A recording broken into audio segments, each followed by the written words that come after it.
Episode 8 के शुरुआत में हम देखते हैं कि वेडनेसडे हाइड को लेके एक जगह पे आई हुई थी और वो उसे कहती है कि जेवियर को किसी ने फंसाया है और हाइड कोई दूसरा व्यक्ति है। और बातों बातों में वेडनेसडे उससे कहती है कि मुझे लगता है कि हाइड तुम ही हो। इस पे टाइलर हंसता है और कहता है कि अगर मैं हाइड हूं तो तुम अकेले यहाँ पे मेरे साथ क्या कर रही हो। तभी देखते हैं कि वो अपने दोस्तों के साथ आई हुई थी। सब मिलके उसको बांध देते हैं। अब उसे हाइड में बदलने के लिए वो उसको टॉर्चर करना चाहते हैं, जिसमें उसके सारे दोस्त तैयार नहीं होते, लेकिन वेडनेसडे तैयार हो जाती है। जब वो उसे टॉर्चर करने लगती है तभी गैप्लिन वहां पहुंच जाता है और अपने बेटे को छुड़ा लेता है और वेडनेसडे को पकड़ लेता है। प्रिंसिपल विम्स वेडनेसडे को छुड़ाने जाती है तो वेडनेसडे गैप्लिन से कहती है कि टाइलर ही हाइड है और जेवियर ने कुछ नहीं किया है, जिसपे गैप्लिन मानता ही नहीं है कि उसका बेटा हाइड है। फिर भी वो विम्स के कहने पे वेडनेसडे को छोड़ देता है। जब वेडनेसडे बाहर निकलती है तो उसे टाइलर मिलता है।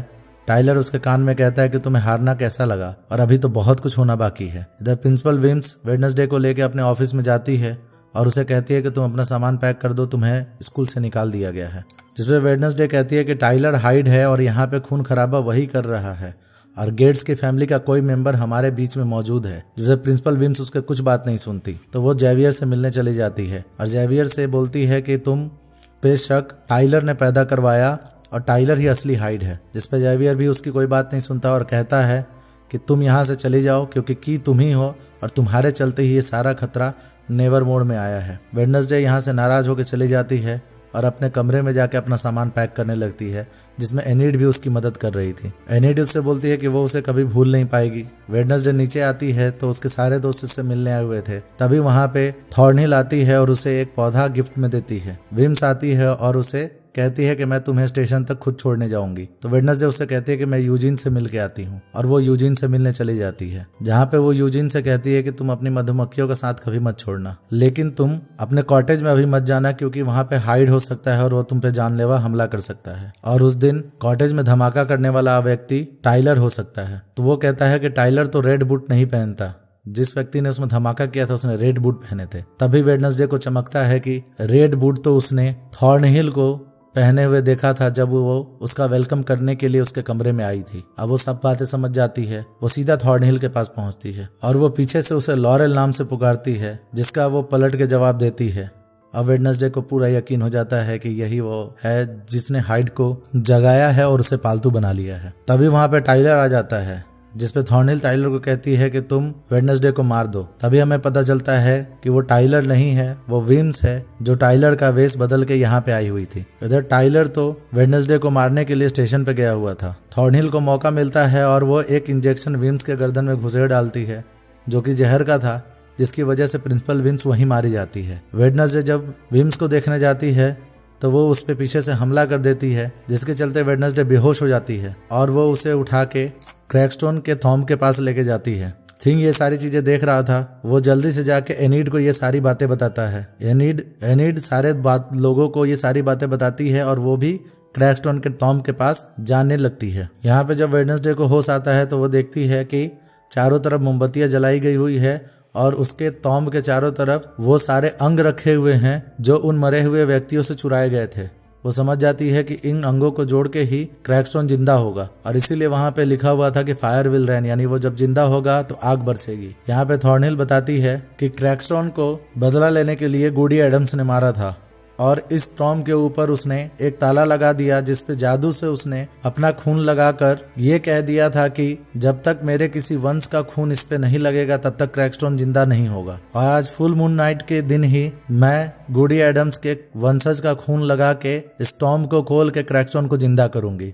फिर वो वही किताब निकालती है जो गूडी एडम्स के हाथ में हुआ करता था और वेडनेसडे के हाथ में एक कट लगा के वो खून उस टॉम के ताले के ऊपर लगाती है और मंत्र पढ़ने लगती है, जिससे क्रैकस्टोन जिंदा होके वापस उठ खड़ा होता है और वो अपने सारे अंग जोड़ लेता है। अब यहाँ पे हमें समझ में आता है कि गूडी एडम्स हमेशा उसे की क्यों कहा करती थी कि चाबी तुम ही हो। अब यहाँ पे जैसे ही वो वेडनेसडे को देखता है उसे गूडी एडम्स याद आ जाती है और क्रैकस्टोन सीधे अपने तलवार से वेडनेसडे को मार डालता है और वो दोनों यहाँ से नेवरमोर स्कूल की तरफ निकल जाते हैं। इधर वेडनेसडे जब मरने वाली होती है तभी गूडी एडम्स उसके पास आती है और कहती है कि तुम अभी नहीं मरोगी, तुम्हें अभी बहुत सारे काम करने हैं, मैं तुम्हें ठीक कर दूंगी लेकिन मैं तुम्हें बाद में दिख नहीं पाऊंगी। ऐसा कह के गूडी एडम्स उसके शरीर के अंदर घुस जाती है और उसके घावों को भर देती है और गायब हो जाती है।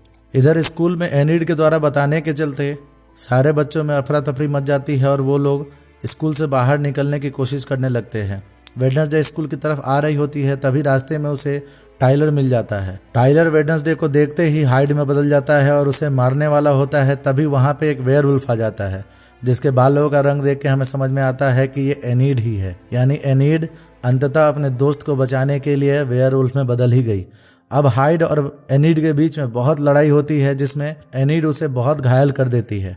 तभी गैपलिन वहां आ जाता है और हाइड को पकड़ लेता है और अपने बेटे को बचा लेता है और उसे जंजीरों से जकड़कर वहां से भेज दिया जाता है। इधर एनिड वेडनेसडे नेवरमोर स्कूल पहुंचते हैं, जहां पे क्रैकस्टोन ने बहुत तबाही मचा दी थी। चारों तरफ आग ही आग लगा दिया था उसने। वेडनेसडे अब तलवार लेके, जिस तलवार से क्रैकस्टोन को मारा था वही तलवार लेके उसके सामने लड़ने के लिए पहुंच जाती है। तभी उसकी मदद करने के लिए जेवियर वहां से आ जाता है। यानी जेवियर भी जेल से छूट चुका है और वो क्रैकस्टोन को ललकारता है तो क्रैकस्टोन एक तीर उसकी तरफ मारता है, तो बीच में वेडनेसडे आ जाती है जो तीर उसके कंधे पे लगता है। वो जेवियर को कहती है कि जाओ तुम और यहाँ पे बच्चों को निकाल के सेफ जगह लेके जाओ, मैं इसको देखती हूँ। अब वेडनेसडे और क्रैकस्टोन के बीच में लड़ाई होने लगती है, लेकिन उन मंत्रों के चलते क्रैकस्टोन बहुत ही ताकतवर हो चुका था।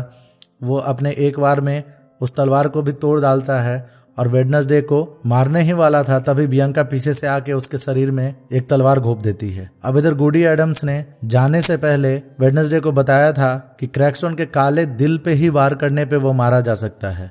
अब बियंका के वार से उसका ध्यान थोड़ा भटक गया था, तो वेडनेसडे मौका पाते ही तलवार के टुकड़े को उठाती है और क्रैकस्टोन के दिल में घुसेड़ डालती है और क्रैकस्टोन की पूरी बॉडी आग से जल के खत्म हो जाती है। क्रैकस्टोन के मरते ही थॉर्नहिल वहां पे आती है, उसके हाथ में गन होती है और वो वेडनेसडे को मारना चाहती है। तभी मधुमक्खियों का एक झुंड आता है और थॉर्नहिल पे हमला कर देता है और उन मधुमक्खियों को कंट्रोल करने वाला यूजीन था। यानी सारे दोस्तों की मदद से वेडनेसडे नेवरमोर का सारा खतरा खत्म कर देती है। और अब वो वेडनेसडे नेवरमोर के बाहर आती है तो एनिड वहीं खड़ी थी और पहली बार वेडनेसडे एनिड को अपने गले लगाती है और एनिड भी आज खुश थी कि उस अपनी दोस्त के वजह से वो वेयरवुल्फ में बदल गई थी और वो कभी अब लोन वुल्फ नहीं बनेगी। कुछ दिनों बाद वो अपने नॉवल को पूरा करती है, लेकिन द एंड में वो क्वेश्चन मार्क लगा देती है। उसे घर जाना होता है तो वो जाते समय प्रिंसिपल विम्स के खाली चेयर को देखती है। अब उसमें अंदर इमोशंस इसलिए आए थे कि उसे समझ में आ जाता है कि विम्स हमेशा उसका ख्याल ही रखना चाहती थी और उसकी माँ से जलने या कुछ होने का कुछ मतलब नहीं बैठता था। जेवियर उससे मिलने आता है और उसे एक गिफ्ट देता है। वेडनेसडे उस गिफ्ट को खोलती है तो उसमें एक सेलफोन था। जेवियर उसे कहता है कि तुम जब चाहो मुझसे बात कर सकती हो, जिसपे वेडनेसडे कोई जवाब नहीं देती और चुपचाप अपनी गाड़ी में बैठ के अपने घर के लिए चल देती है, जहाँ पे उसे किसी अननोन नंबर से मैसेज आता है जिसमें उसके बहुत सारे फोटोग्राफ थे और वो उसमें लिखा हुआ था कि मैं तुम्हारे ऊपर नजर रखे हुए हूँ। अब थॉर्नहिल के मरने के बाद कौन था जो उस पर नजर रखे हुए था? वेडनेसडे इसी बातों को सोचने लगती है। तभी हम हाइड को देखते हैं, यानी टाइलर, जो अपने आप ही हाइड में बदल जाता है जब पुलिस वाले उसे कहीं लेके जा रहे होते हैं और एपिसोड यहीं पे खत्म हो जाता है। इसका मतलब ये था कि वो हाइड क्रिएचर में बदल के बाहर निकलेगा और कहानी आगे जारी रहेगी। तो जब इसका सीजन 2 आएगा तब भी मैं आप लोगों को सीजन 2 के एक्सप्लेनेशन दूंगा। अब जाने से पहले अनुरोध है कि आप लोग मेरे चैनल को सब्सक्राइब कर दें। धन्यवाद।